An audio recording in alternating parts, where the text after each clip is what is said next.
So some people have a hard time falling asleep or wake up in the middle of the night. It seems like that's a bit different than people who actually have a sleep disorder. How does a clinician determine whether someone's just having a challenge sleeping versus, when do they actually have a real disorder?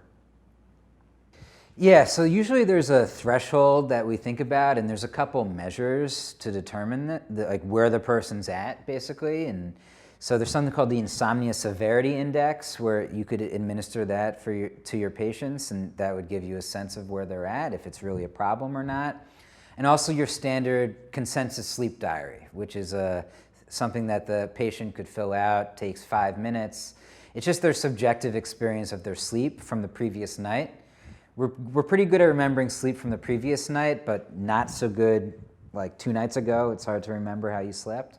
So simply asking you when you went to bed, when you fell asleep, when you got up, how long you were awake for. If you're awake for basically more than 15% of the time while you're in bed, that's sort of the threshold where we might start considering you having a problem. And then if you were to do that on a regular basis, periodically you might get a bad night, but on the regular, if you're spending less than 85% of your time in bed asleep, we might consider that a problem.